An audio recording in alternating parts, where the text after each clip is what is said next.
انبیاء کی زندگی کا جو اصل مقصد ہے وہ اس دین کو قائم کرنا ہے۔ گو کہ آپ نے آپ کے مختلف ویڈیوز سے اور آپ کے مختلف جو شاگرد ہیں ان سے بھی بات ہوئی ہے، مگر مجھے وہ بالکل جواب مقنع ابھی تک نہیں ملا ہے کہ آپ علیہ السلام کو لوگوں نے یہاں تک کہا کہ ہم آپ کو یہ دیں گے، سب کچھ دیں گے، آپ اس دعوت سے باز آ جائیں۔ حالانکہ آپ علیہ السلام اگر اس دعوت کو جاری رکھ سکتے تھے اگر اقامت دین کو اس سے نکالا جائے، اور احادیث کے اندر یہ بھی بات آتی ہے کہ مختلف انبیاء کو لوگ قتل کرتے رہے، حالانکہ ان کے پاس بھی بالکل یہ اختیار تھا کہ وہ اس کو دعوت کی حد تک رکھ سکتے تھے، مگر انہوں نے اسی پر بس نہیں کیا بلکہ اقامت ہی کے لیے انہوں نے ساری زندگی جدوجہد لگائی، ساری زندگی جدوجہد کی۔ تو اس کے بارے میں آپ کیا فرماتے ہیں؟ جزاکم اللہ خیر۔ اقامت دین کی تعبیر قرآن میں ایک ہی مقام پر آئی ہے، سورہ شورى میں ہے۔ اس میں سب پیغمبروں کا ذکر کر کے یہ کہا ہے کہ ہم نے ہر پیغمبر کو یہ ہدایت کی ہے کہ ان اقیموا الدین ولا تتفرقوا فیہ۔ اس میں کوئی اختلاف نہیں ہے، یہ اللہ کی ہدایت ہے، لیکن اس کا مطلب کیا ہے؟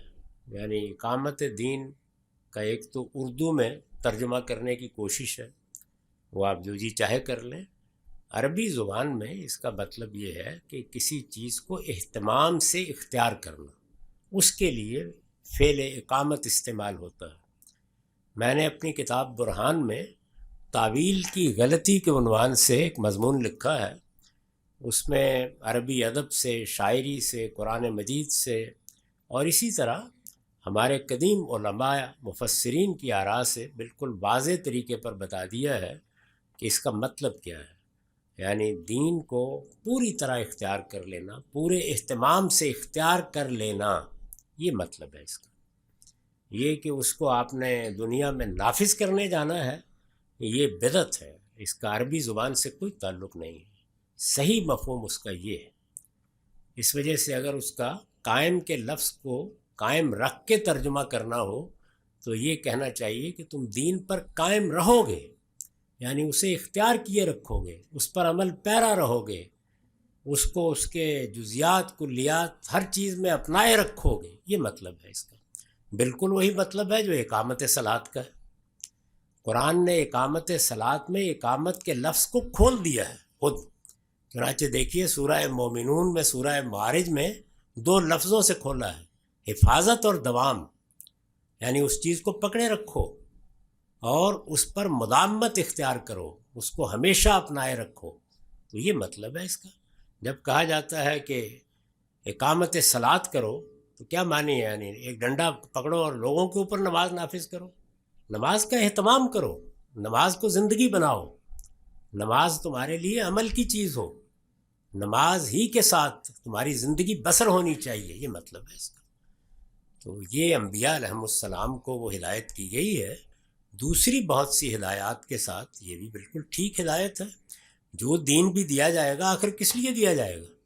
اسی لیے دیا جائے گا کہ اس پر عمل پیرا ہو، تو پوری قوت سے اس پر عمل پیرا ہونا، اور اس میں کوئی نہ علم کے لحاظ سے تفرقہ پیدا کرنا نہ عمل کے لحاظ سے تفرقہ پیدا کرنا، یہ اس ہدایت کا مدعا ہے۔ تو اصل میں اختلاف اس مدعا میں ہے۔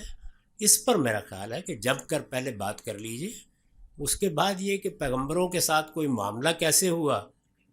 پیغمبروں کے ساتھ معاملات صرف سیاست کرنے سے نہیں ہوتے۔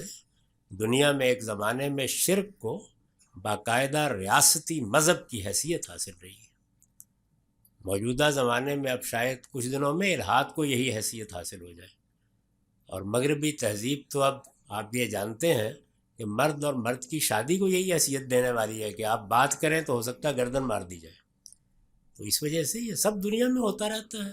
تو کسی تہذیب سے مخالفت سے استدلال نہیں کرتے، استدلال میں پہلے یہ دیکھتے ہیں کہ عربیت کی روح سے مطلب کیا ہے، یہ مطلب ہے اس کا، اور یہی ہمارے سب قدیم علماء نے اس کا مطلب لیا ہے اور بالکل درست لیا۔